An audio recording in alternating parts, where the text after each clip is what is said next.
நிப்பாட்டுவேன், கார்த்திகை 1ஆம் தேதி தான் நிப்பாட்டுன்னு சொல்லி நல்ல நாள்லாம் பார்க்க வேண்டாம், நீங்க கண்டிப்பாக நிப்பாட்டிடலாம். அதே போல நமது அரசு மருத்துவமனையிலும் போதைக்கு வந்து ட்ரீட்மெண்ட் கொடுக்குறாங்க. இப்போ நீங்க ஒரு ட்ரீட்மெண்ட், நீங்க ஒரு இதுக்கு அடிக்ட் ஆயிட்டீங்க, ஒரு கஞ்சாக்கோ இல்ல ஒரு சிகரெட்டுக்கோ இல்ல புகையிலைக்கோ பான்பரக் ஏதாவது ஒண்ணு குடி ஏதாவது ஒண்ணு நீங்க அடிமை ஆயிட்டீங்க அப்படின்னா அதுல இருந்து நீங்க வெளியே வரணும் அப்படின்னு விரும்புறீங்க. ஆனா உங்களால முடியல. நீங்க வெளியே வர்றீங்க, திரும்ப குடிக்கிறீங்க, திரும்ப வெளியே வர்றீங்க, குடிக்கிறீங்க. நீங்க வெளியே வரணும்னு ஆசைப்படுறீங்க. ஏன்னா உங்க மதிப்பு கெட்டு போயிடும் சமூகத்துல. குடிகாரங்கிற பேர் தான் நிக்கும். அப்போ உங்களுக்குள்ள ஒரு உறுத்தல் வருது, நம்ம திருந்திடணும், இதை விட்டுறணும். ஆனா விட்டுட்டாங்க. ஒவ்வொரு வருஷமும் வந்து அனுசரிக்கப்படுது.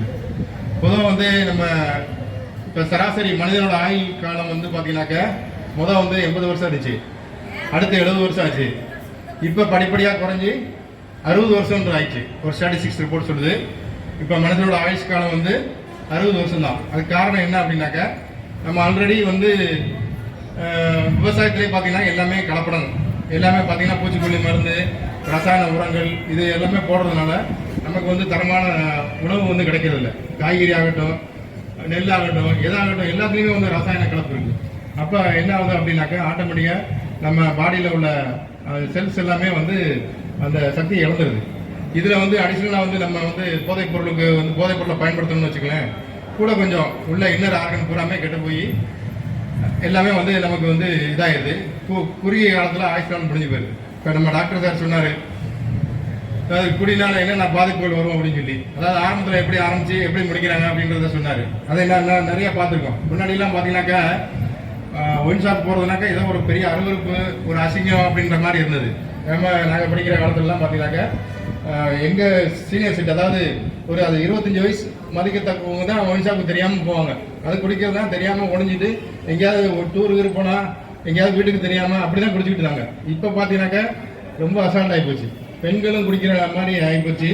ஆண்கள் பெண்கள் சமமாக எல்லாருமே போட்டி போட்டு குடிக்கிற மாதிரியும், அதேமாதிரி எல்லாருமே வந்து குடி வந்து ஒரு பெரிய தப்பு இல்லைன்ற மாதிரி ஒரு இப்போ மனசில் வந்து வருது. அதாவது நான் வேலைக்கு போகிறேன், சாயந்தரம் ஆயிடுச்சு அப்படின்னாக்க எனக்கு ஒரு கோட்டை அடித்தா தான் தூக்கம் வரும், அதில் தப்பு இல்லை, நான் வந்து 500 ரூபா சம்பாதிக்கிறேன், ஒரு 100 ரூபா செலவழிக்கிறதுனால தப்பு இல்லை அப்படின்ற ஒரு மனநிலைக்கு வந்து மக்கள் ஆட்டோமேட்டிக்காக மாறிட்டே வராங்க. இது என்ன ஆகுது அப்படின்னாக்க இதை பார்த்து உங்களை பார்த்து இளைஞர் சமுதாயம் நீங்கள் பார்த்தீங்கன்னா அதிகமாக வழக்கில் சிக்கிறது புறமே பார்த்தீங்கன்னாக்க காலேஜ் படிக்கிற ஸ்டூடெண்ட்டு ப்ளஸ் வந்து 17லேருந்து 20 வயசுக்குள்ள நபர்கள் தான் வந்து நீங்கள் பூரா அதிகமாக இது பண்ணுறாங்க, குற்ற வழக்கில் சிக்கிறாங்க. அதுக்கு காரணம் என்ன அப்படின்னாக்க ஃபுல்லாக போதை தான்.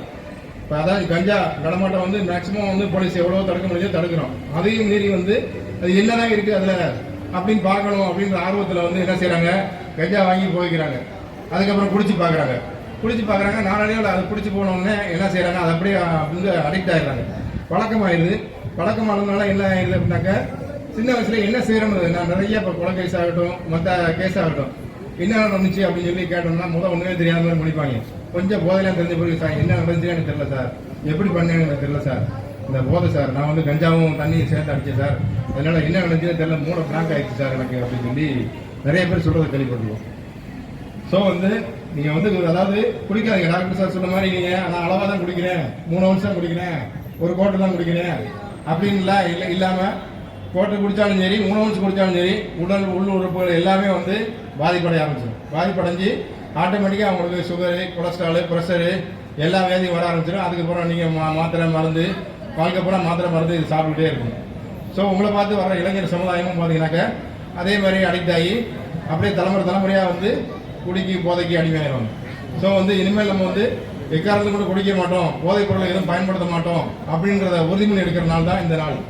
இப்போ நம்ம கையெழுத்து இயக்கம் ஒன்று ஆரம்பிச்சிருக்கோம். இந்த இதில் வந்து போர்டில் கையெழுத்து போட போகிறோம். இதில் என்னன்னாக்கா நம்ம ஒரு 10 பேர் 20 பேர் இங்கே இருந்தாலும் இதை போய் கண்டிப்பாக சொல்லுவோம், இந்த மாதிரி ஒரு நிகழ்ச்சி நடந்துச்சு. எத்தனை மக்கள் இருக்காங்க, சின்ன வயசுலேருந்து ஒரு சின்ன குழந்தை ஒரு கிளாஸுக்கு போனா ஸ்கூலுக்கு போனா நான் இங்கிலீஷ் தான் படிக்கும்னு சொல்லும். அந்த இங்கிலீஷ் படிக்கிற குழந்தைக்கு அது பேக்ரவுண்டு, அவங்க பேரண்ட்ஸ் கோடியா பணம் வச்சிருக்கணும். ஸோ அப்பனா தான் ஃபைனல் வரைக்கும் அந்த குழந்தைய இங்கிலீஷ் மீடியம் படிக்க வைக்க முடியும், இல்லைன்னா படிக்க வைக்க முடியாது. என்ன மாரி சராசரி ஆட்டோக்காரன் இன்னைக்கு 100 ரூபா சம்பாதிப்பேன், 50 ரூபா சம்பாதிப்பேன், 500 ரூபா சம்பாதிப்பேன், என் வீட்டில் வட்டி கடன், சித்த கடன், குழு கடன் இருக்கும், எப்படி இங்கிலீஷ் மீடியம் படிக்க வைப்பேன்? படிக்க வைக்க முடியாது. ஒரு மனுஷன் நல்லா வாழணும்னா அது நல்ல இடமா இருக்கணும். அந்த நல்ல இடத்துல எல்லாமே கிளியரா இருக்கணும்.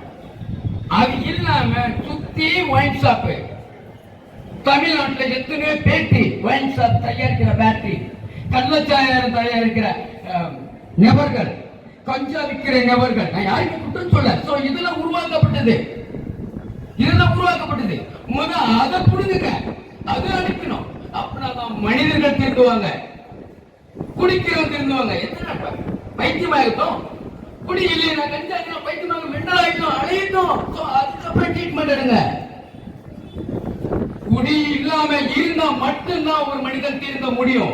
சோ ஒயின் ஷாப்பும் கள்ளச்சாராயம் கஞ்சாவும் போதை மாத்திரம் வித்தா குடிக்கதான் செய்வாங்க. இது உண்மை. இது யாராலும் திருத்த முடியாது. கடவுளா வந்தாலும் அவன் ஜீசஸ் வந்தாலும் திருத்த முடியாது. அதான். Okay, thank you very much. வாய் திறந்து பூச்சி மருந்து ஊற்றி விடுவாங்களா, இல்லை குவாட்டரை ஊற்றி விடுவாங்களா? யாருக்கு ஊற்றி விட போற கிடையாது. நீங்க உங்க குடும்பத்துக்கு சொல்லுங்க, உங்க நண்பர்களுக்கு சொல்லுங்க, அக்கம் குடும்ப குடும்பம் சொல்லுங்க.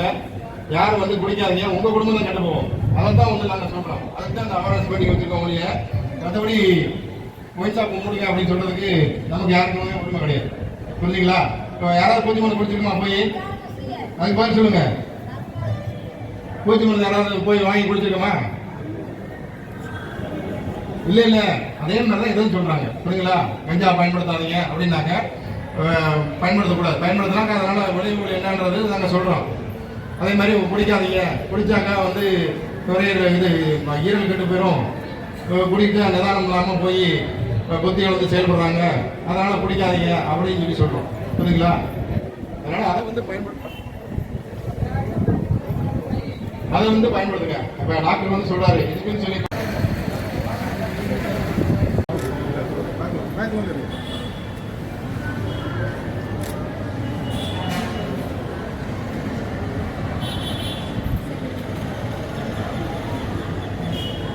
Okay sir.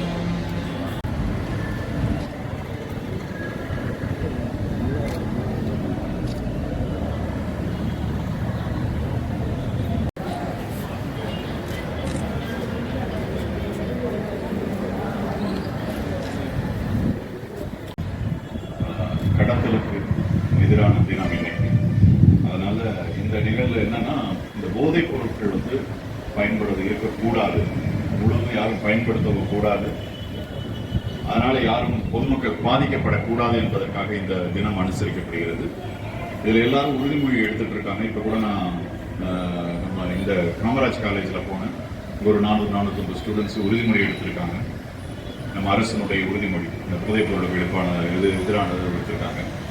ஸோ இப்போ இதில் உங்களுக்கு ஒரே ஒரு விஷயம் தான், போதைப் பொருள்னால என்னென்ன நடக்குது தீமைகள் அப்படிங்கிறத நீங்கள் உணர்ந்துக்கணும். பர்டிகுலர்லி நீங்கள் ஆட்டோ டிரைவர்ஸ் அண்டு மற்ற டிரைவர்ஸ் எல்லாருமே நீங்கள் என்னென்னா, இதில் மிக குறுகிய காலத்திலேயே உங்களுக்கு வயதான ஒரு இது வந்துடும். 20-25 வயசில் இருக்கிறவன் போதைப் பொருள் ரொம்ப அடிமையாக இருந்தான்னா அவன் ஒரு 2-3 வருஷத்துக்கு அப்புறமே பார்த்தா 50-60 வயசுக்கு ஆயிடுவான். அவனுடைய உள்ளுறுப்புகள் எல்லாம் அப்படியே என்ன சொல்றது, எல்லாம் உருக்குலைஞ்சு அப்புறம் அடுத்தடுத்து முக்கால்வாசி நேரம் ஹாஸ்பிட்டல் தான் இருப்பான். 35-40 வயசுக்குள்ளேயே ஆயுளுடைய இது தன்மை போயிடும். நிறைய ஈவன் ஆண்மையற்றவர்களாக ஆயிடுவாங்க.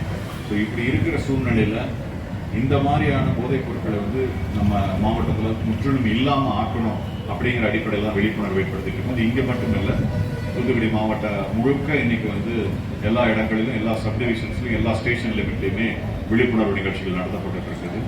ஸோ இந்த மாதிரி தகவல்கள் நம்ம ஏரியாவில் ஏதாவது போதைப்பொருள் புழக்கம் இருக்குதுன்னா உடனடியாக காவல்துறைக்கு நீங்கள் தகவல் சொல்லலாம். அதுக்கான நம்பர் நம்ம கொடுத்துருக்கிறோம், 8300 8300 8304567 4567 83000. அதுக்கப்புறம் 14567 இந்த நம்பருக்கு நீங்கள் சொன்னீங்கன்னா உங்கள் தகவல்கள் ரகசியமாக வைக்கப்படும். ஆனால் யார் இது பண்ணுறாங்களோ அவங்கள நம்ம பிடிச்சி உள்ள அரெஸ்ட் பண்ணி ஜெயிலில் அடைக்கலாம். ஆக்சுவலாக இந்த புழக்கம் இந்த மாதிரி செய்யக்கூடியவர்களையும் தடுக்கணும். அது பொதுமக்களுடைய கையில் தான் இருக்கு. காவல்துறை மட்டுமல்ல, நீங்கள் பொதுமக்கள் எல்லாரும் சேர்ந்து செஞ்சோம்னா இந்த இது நம்ம புழக்கம் இருக்கு. பல்வேறு வழக்குகள் மூலமா நிறைய பேர் நம்ம இது வரைக்கும் கைது பண்ணி உள்ள அடைச்சிருக்கோம். இதில் ஒன்று தெரிஞ்சுக்கணும், இந்த போதைப் பொருள் கடத்தல் வழக்குலாம் சிக்கனவங்களுக்கு இந்த தண்டனை எல்லாம் நியூஸ்ல படிச்சிருக்கீங்களா? நம்மளுடைய தண்டனை எப்படின்னு வெறும் 2000 ரூபா அல்லது 1000 ரூபாய்க்கு ஒரு பொருளை மாற்றி வைக்கிறேன்னு சொல்லிட்டு போயிருக்கோம். வெறும் 2000 1000 ரூபாய் அந்த பொருளை மாத்தி வைக்கிறேன்னு போயிருக்கோம். அவனுக்கான தண்டனை வந்து இந்த வழக்குல மாட்டாங்கன்னா 10 வருஷம் தண்டனை.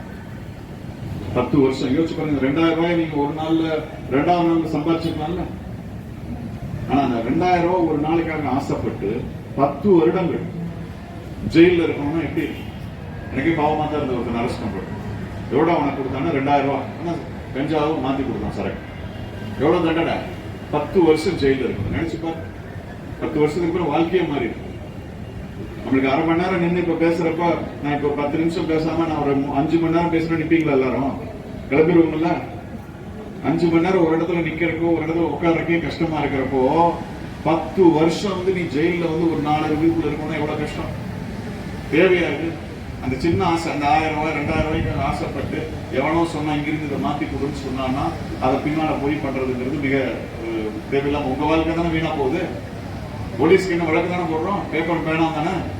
யாரோட வாழ்க்கை இங்கே வீணா போகுது? உங்க கூட இருக்கிறவங்க யார் தப்பு செய்யறாங்க அவங்களோட வாழ்க்கை தான் வீணா போகுது. அதனால இந்த மாதிரியான நிகழ்வுகளை நீங்களும் ஆட்டோ டிரைவர்ஸ் இருக்கீங்க, நீங்க இந்த இடத்துக்குள்ள நீங்க இருக்கிற ஏரியாக்குள்ள ஒரு இடத்துலயுமே போதைப் பொருள் பழக்கம் இல்ல, யாரும் வைக்க முடியாதுங்கிறது உருவாக்கும். ஏன்னா அதுல பாதிக்கப்படுறது நம்ம குழந்தையா இருக்கலாம்ல, நாளைக்கு நம்ம அண்ணன் தம்பியா இருக்கலாம் இல்ல. நம்ம அண்ணன் தம்பி எவனா ஒருத்தர் தண்ணியை போட்டு போதையை போட்டு ஓவரா வந்து நம்ம கிட்ட வந்தானே யாருக்கு பாதிக்கும்? நமக்கு வரும் இல்ல.